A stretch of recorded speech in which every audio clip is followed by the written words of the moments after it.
আমরা যখন প্রথম দায়িত্ব নিলাম, আমরা প্রথম একটা জিনিস সিম্বলিক্যালি করতে চাইলাম, আমরা প্রবাসী একটা লাউঞ্জ করলাম বিমানবন্দরে। তারপরে আমরা আরেকটা লাউঞ্জ করেছি হচ্ছে যারা আপনার রাতে যারা এসে মানে দূরের থেকে আসেন, রাত কাটাতে পারেন, এরকম একটা লাউঞ্জ করেছি। ওইখানে আমরা যারা হেল্পিং হ্যান্ড রেখেছি কিছু, ওখানে যারা আপনার বিশেষ করে মিডল ইস্টে, আমি আপনাদেরকে ফ্র্যাঙ্কলি একটু বলি, আমাদের মূল পারপাস ছিল যারা মিডল ইস্টে মালয়েশিয়াতে যায় ওনাদের অনেক বেশি অসুবিধা হয়। তো ওনাদের অসুবিধাগুলো দূর করার জন্য এয়ারপোর্টে সবসময় সাহায্যকারী যারা আছে আমাদের প্রবাসী কল্যাণ মন্ত্রণালয় থেকে সবসময় আমরা সাহায্য করেছি।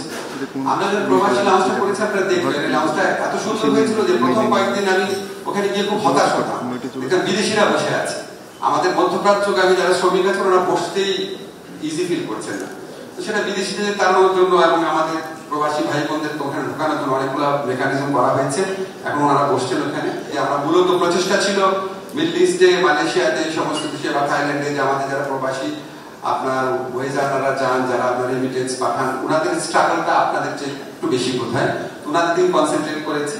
আমরা আরো কিছু ব্যবস্থা নিয়েছি, কিন্তু আবার আপনাদের জন্য ধরেন এটা সবসময় ফিল করতাম, বাইরে থেকে যে কেউ ফোন করতো, আপনাদের পাওয়ার অফ অ্যাটর্নি করার সমস্যা হতো না, সমস্যাটা তো হয়েছে। এখন জাস্ট সিম্পল একটা লিগাল চেঞ্জ করতে হয়েছে।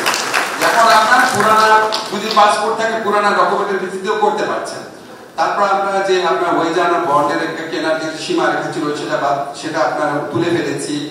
আমরা আপনার মালয়েশিয়াতে যখন আমাদের শ্রমিক ভাইরা যেতেন, ওনারা কখনোই মাল্টিপল এন্ট্রি ভিসা পেত না, এটা আমরা করতে পেরেছি। 6 তারিখে আমি সৌদি আরবে যাব।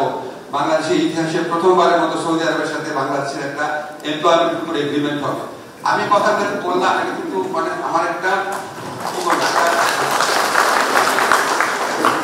থেকে বললাম, আমার সিনসিয়ারলি মনে হয় আমি যে বাইরে যখন পড়াশোনা করতাম, আমার স্কলারশিপ শেষ হয়ে গিয়েছিল, আমি আপনাদের মানে ভালোবাসা স্নেহের কারণে আমি লন্ডনে ছিলাম, আমার পিএইচডি শেষ করতে পেরেছি। এবং আমি যে সাপোর্ট, শুধু আমি না, আমি দেখতাম ওখানে যারা বাংলাদেশি কমিউনিটি ছিল, প্রত্যেকে আপনারা যেভাবে বরণ করে নেন, যেভাবে সাপোর্ট করেন, যেভাবে দেশের জন্য এগিয়ে আসেন, সবসময় যেভাবে দেশকে নিয়ে ভাবেন, আমার সবসময় মনে হয় কি বাংলাদেশের মানুষ যেখানেই যায় বাংলাদেশে আসলে থাকে।